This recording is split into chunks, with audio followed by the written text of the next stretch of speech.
Hey, welcome back to the program. We got on the line Senator Tom Cotton is with us this morning. Tom, how are you, sir? Hey, it's good to be back on with you. Hope all is well. Absolutely. So your book here, Sacred Duty. We've already given one copy away, by the way, today to a listener. His name is Tim Simmons. You know where he's from, Joe? Brooklyn, Arkansas. Okay. Sacred Duty, a soldier's tour at Arlington National Cemetery. Senator Cotton, why did you write this book? Paul, I wrote Sacred Duty because I wanted to share the story of the Old Guard of Arlington, the young men and women whose job it is to perform military honor funerals for our fallen heroes, for our veterans, or guard the tomb of the unknown soldier, or perform the world-famous ceremonies in the capital region. Because I can see from the Arkansans who visit me in Washington just what a special place Arlington holds in their hearts and the hearts of all Americans. I started with the Old Guard between my tours in Iraq and Afghanistan, but it wasn't really until I got to Congress that I appreciated just what a special place it is, because of all the Arkansans that visit me, thousands every year, when I ask them what the highlight of their trip has been, they almost always say going to Arlington National Cemetery. It's very striking to me, and there's never really been a good book to tell the story of the Old Guard, the soldiers whose duty is to perform those missions inside of Arlington, and I want to share that story with all of our fellow citizens. So, as someone who was a member of the Old Guard and worked with this unit, what is it like, Senator Cotton, to perform a funeral at Arlington? Well, as I say in Sacred Duty, every funeral is special and unique. Even though the Old Guard might perform 20 to 30 funerals a day, so each of us might have performed 6 or 7 personally each day. But we know that for every family and veteran or fallen hero, that funeral is a once-in-a-lifetime moment, and it's a lifetime in the making.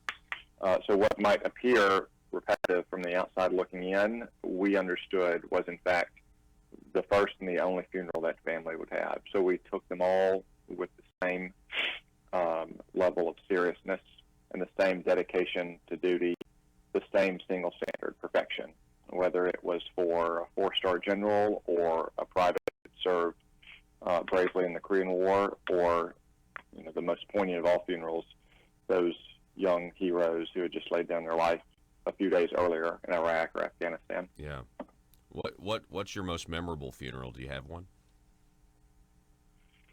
As I write in the first chapter in Sacred Duty, while all funerals are equally important, they're not the same by any means. The Old Guard goes out every morning and recons the grave sites to ensure there's no surprise when the family arrives. So we can identify things like trees that might impede marching on to the into the lawn, carrying the flags, or a steep hill up or down which the casket team had to carry the casket. So every funeral is different.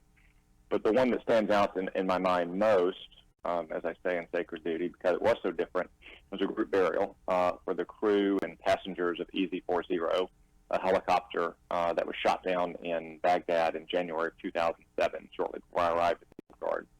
Army forensic specialists spent many months trying to identify all of the individual remains, and they did a great job of that. But ultimately, there were some unidentifiable and commingled remains. And as the Army custom has it, we had a group burial for all 12 of those crew and passengers, and I participated in that funeral. In fact, there were 3 members of the Arkansas National Guard who were buried that day in Arlington, with hundreds and hundreds of family and friends and battle buddies, senior military commanders, a large media contingent. It was just probably the biggest funeral I can recall happening in my time at the Old Guard, and from the research I did last year, probably the biggest funeral that's happened since then as well. Wow. Yeah, that certainly is one that I understand why you've committed that one to memory. Tell us about a Dover mission. What is a Dover mission? So most of your listeners have probably seen those iconic photographs of the flag-draped cases that carry the remains of our fallen heroes from Iraq or Afghanistan. Dover Air Force Base, Port Mortuary, where those planes land. And starting in 2003, at the start of the Iraq War, battlefield to the Old Guard to perform dignified transfer of remains, or, as I say in Sacred Duty, as we came to know them inside the Old Guard, as a Dover mission. And unfortunately, when I arrived, right before the surge reached its height, we were performing Dover missions essentially every night.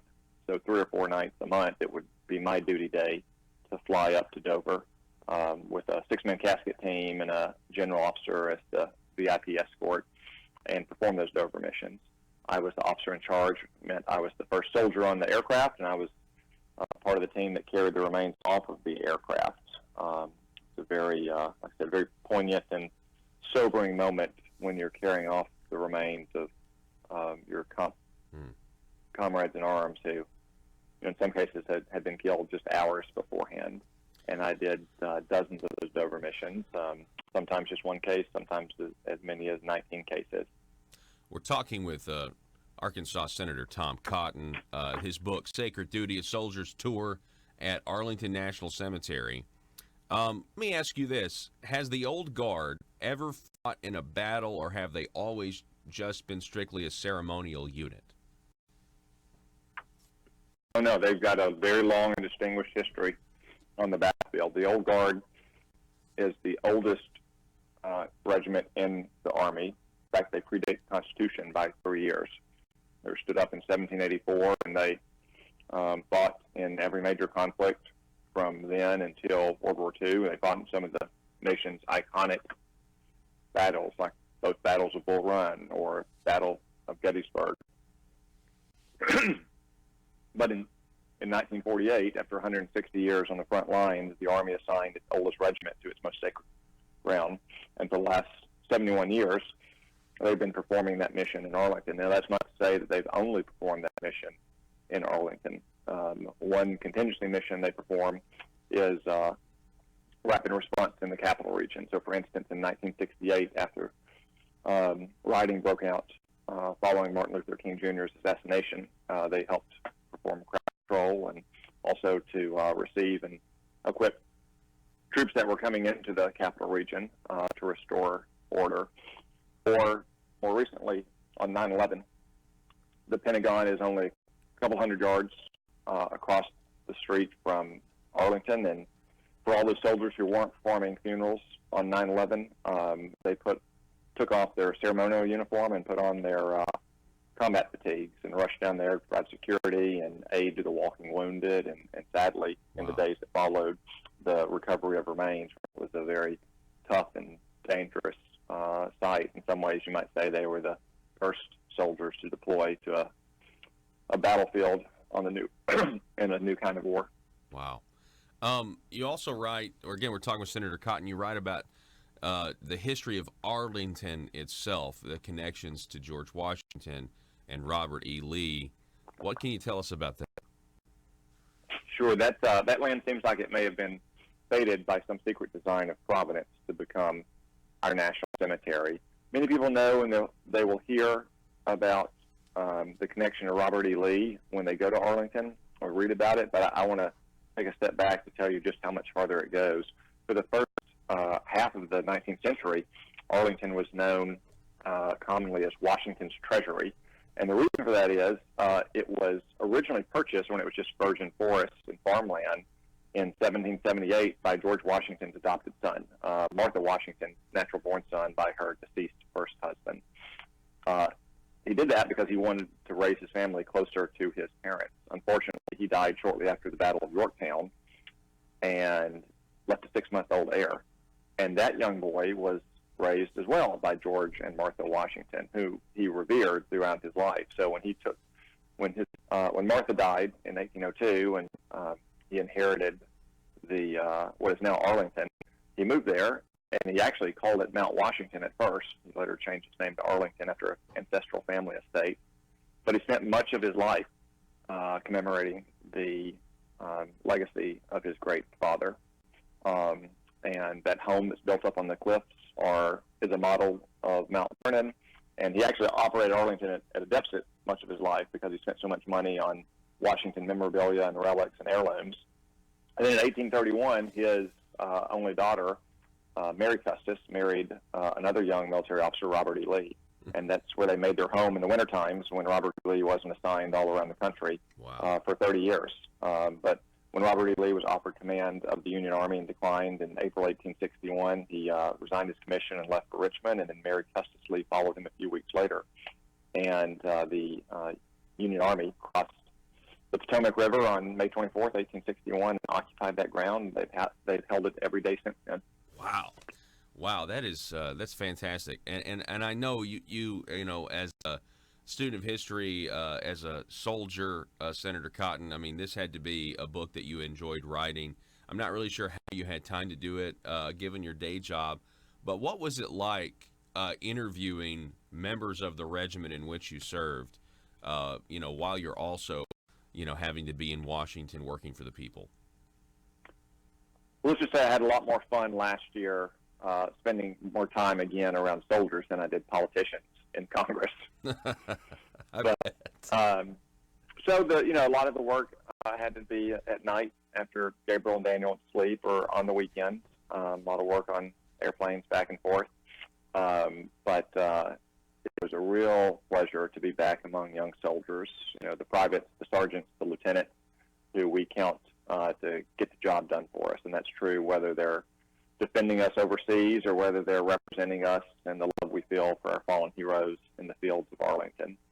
So it was a lot of work, but also it was a real pleasure to be back among soldiers so many times, to get to know so many of them.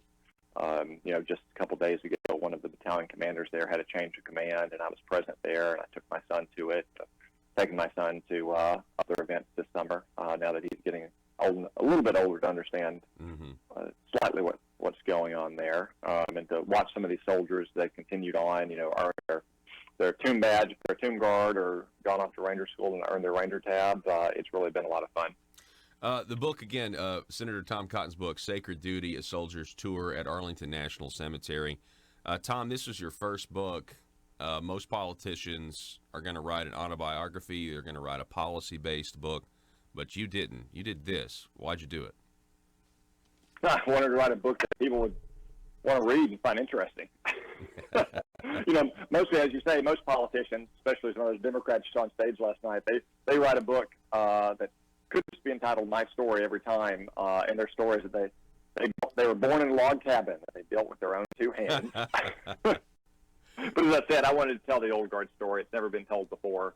I thought that people would enjoy reading it, and I'm very grateful for the friendly feedback I've gotten so far, and hope all your listeners have a chance to pick it up and enjoy it as well. Absolutely. Senator Tom Cotton, we appreciate it so much. Thanks for spending time with us this morning, and look forward to talking to you again sometime. Thanks so much. All righty. Tom Cotton, everybody. We're going to give away one more copy of this book to the third caller. It's, again, Sacred Duty, Senator Tom Cotton. We've got one more book to give away, 870-275-9799. Caller number 3, this book is yours. All you got to do is call, 870-275-9799. Back in just a moment.